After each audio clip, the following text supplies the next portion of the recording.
BJP की सरकार बनने के बाद हर वर्ग के लोग दुखी और परेशान हैं। उसका एक कारण है, इन्होंने सत्ता में आने से पहले सबको आश्वस्त किया था कि हम आपकी समस्याओं का समाधान करेंगे। समाधान करने की बजाय कैसे वो लोग और ज्यादा परेशान हो, इसके लिए ठेका प्रथा शुरू कर दी। आज इस ठेका प्रथा की वजह से पूरे प्रदेश का सफाई कर्मचारी और उसके साथ आपका ये जो अग्निशमन सेवा वाले हैं, फायर ब्रिगेड वाले जो हैं, वो सब लोग स्ट्राइक के ऊपर हैं। उनकी डिमांड बिल्कुल जायज है कि हमारी भर्तियां की जाए, जो वैकेंट पोस्ट है उनको भरा जाए, और जो ठेके पे भी लगे हुए हैं तो उनके अंदर कहीं मिस हैपनिंग हो जाती है, कहीं कोई दुर्घटना हो जाती है, तो फिर जो एक सरकारी कर्मचारी को बेनिफिट्स मिलते हैं वो सारे बेनिफिट्स उनको भी मिलने चाहिए।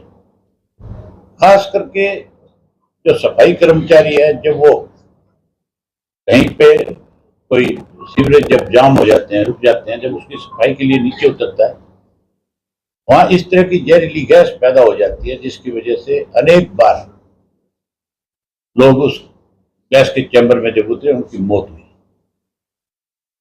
उनको फिर ना तो किसी परिवार के किसी सदस्य को जॉब मिलता, ना उनको और जो बेनिफिट्स मिलने चाहिए वो मिलते। इसी तरीके से ये जो फायर ब्रिगेड के कर्मचारी है वो भी कई दफा इस तरह की भेंट चढ़ जाती है। सरकार को उनकी मांग को मानना चाहिए। इसके ऊपर तुरंत मुख्यमंत्री को इनको बुला करके बात करनी चाहिए। बिजली का कर्मचारी भी आज स्ट्राइक पे है, इसीलिए है कि वहां भी पूरी ठेका प्रथा है, वहां भी रेगुलर कर्मचारी नहीं है। इन सब से बात करें, इनकी समस्या का समाधान करें। हमारा इनको पूर्ण रूप से समर्थन है, इनकी जायज मांग है, इसको पूरा करना चाहिए। हम विधानसभा में भी इस इशू को बहुत जोर शोर से उठाएंगे। वहीं आज हमने अपने सब साथियों की, कार्यकर्ताओं की एक ड्यूटी लगाई है कि संगठन को बूथ के स्तर पर मजबूत करो और 27 तारीख को चौधरी देवीलाल जी के सम्मान दिवस के ऊपर अपने साथियों को लेकर के नूह में पहुंचो। आपको भी आज सबको मैं निमंत्रण देने आया हूँ, आप भी सब लोग चौधरी साहब के सम्मान दिवस पे जरूर आए। आप अपनी आंख से नजारा देख करके आए। हम 75 एकड़ के अंदर टेंट लगा करके और सम्मान दिवस मनाने जा रहे हैं। आप उस जगह को भी देखोगे तो आप कहोगे कि बहुत बड़ा आयोजन है। लाखों लोग अब की बार देवलाल के प्रति अपने श्रद्धासुमन अर्पित करने आएंगे। वहीं पार्टी को एक नई ताकत देंगे, नया देश और प्रदेश को मैसेज देंगे कि अगली सरकार इंडियन नेशनल लोकदल पार्टी की बनेगी। दीपेंद्र हुड्डा का एक बयान आता है, सज्जन कुमार सिंह अब माफी मांग रहे हैं ना। मैं आज देख रहा था कि माफी मांग रहा है और ये कह रहे हैं कि ये शब्द मेरे मुंह में डाले जा रहे हैं। इतना कितना बड़ा तेरा मुंह है भाई, जो किसी के शब्द तेरे मुंह में पूरे आ जाएंगे। पहले तो ये भूल जाते हैं कि हम किस कम्युनिटी के खिलाफ बोल रहे हैं, किसका अपमान कर रहे हैं, किसकी हम बड़ाई कर रहे हैं। और फिर जब इनसे इस बात के लिए लोगों के कमेंट्स सुनने पड़ते हैं, फिर ये माफिया मांगते हैं। आज किस तरह से बादरा हो रहा है, बिल्कुल माफी मांग रहा है। पहले ठीक बोलना चाहिए था, इसलिए माफी मांग रहे हो।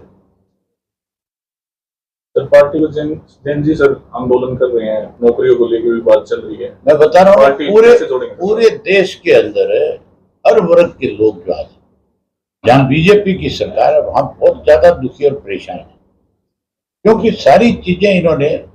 आप एक चीज देखो, आपके यहाँ ये कहते हैं कि हमने 3000 करोड़ रुपया खर्च कर दिया बहादुरगढ़ पिछले 12 साल। मुझे आप एक ऐसी बिल्डिंग दिखा दो जिसपे 100 करोड़ रुपया भी खर्च हुआ, मैं ये मान लूंगा कि सरकार ने यहाँ पे कोई अच्छा काम किया है। मैं बकायदा बड़ाई करूंगा अगर कोई अच्छा काम किया है। कूड़े करकट के ढेर लगे पड़े हैं।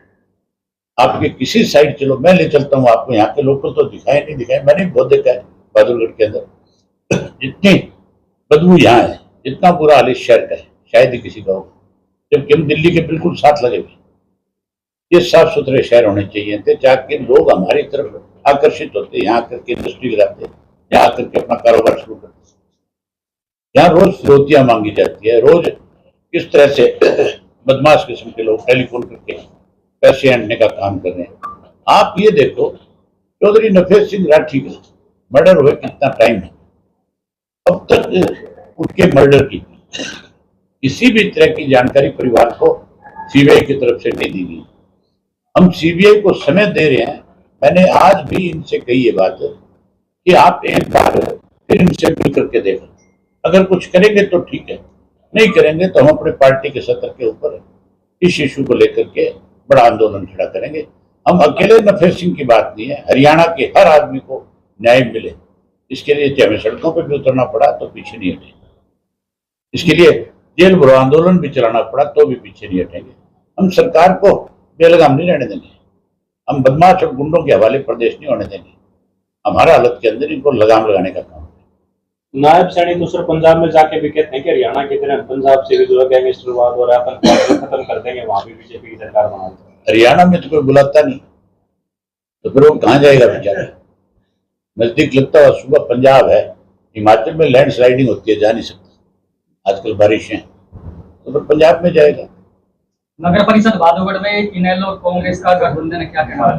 कहाँ गठबंधन? भाजपा और उसका कांग्रेस, भाजपा और कांग्रेस का गठबंधन है, ये कहता हूँ। तो बताने वाली बात है, वो आज आपके मुंह से सही बात निकली है। पहली बार भाजपा और कांग्रेस का, भाजपा और कांग्रेस नहीं, हम तो पहले से कह रहे हैं कि भाजपा और कांग्रेस का गठबंधन अकेले नगर पालिका में नहीं, सत्ता के लेवल पे भी है। सरकार, ये सरकार बनाई किसने? भूपेंद्र सिंह हुड्डा की वजह से तीसरी बार ये सरकार बनी।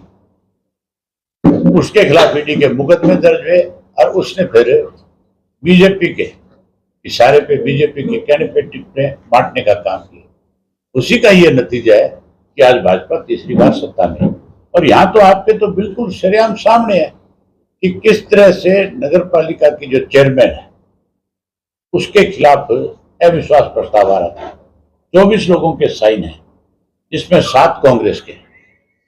उन 7 को भूपेंद्र सिंह हुड्डा एंड पार्टी ने, इसके बेटे ने बीजेपी वालों के ले जाके गोद में बैठा दिए कि तुम अपनी चेयरमैन ही बता। ये हुआ है कि नहीं हुआ है? बादल नाट ना लाओ, बोल के बताओ। तो बात है वो बताओ। सर, ये SIR के लेके वोट काटे जा रही है लोगों की, SIR के नाम। लोगों की वोट नहीं कट रही, ये बीजेपी की रांद कट रही है, चिंता ना कर। इस वक्त हर तबका परेशान है, आपकी सरकार। आप परेशान हो गई, ये बताओ। मैं भी परेशान। पर ठीक है, फिर सारे मैं नहीं भी तो फिर परेशान। आपकी सरकार आने के बाद मुझे खुश करोगे ना? फिर आप सरकार बनाओ तो सही, पहले बन जाएगी। बस बन जाएगी तो फिर आप निश्चिंत रहो। हम अच्छे ऐसे फैसले करेंगे जिससे आम जनता को फायदा मिलेगा। चौटाला साहब चीफ मिनिस्टर थे, सरकार आपके द्वारा कार्यक्रम रखते थे, गांव गांव में वार्ड पे चौटाला साहब जाते थे। कुछ चीफ मिनिस्टर को कभी आपने किसी गांव में देखा है? किसी वार्ड में आया चीफ मिनिस्टर? कभी आकर के आपकी बात सुनिए।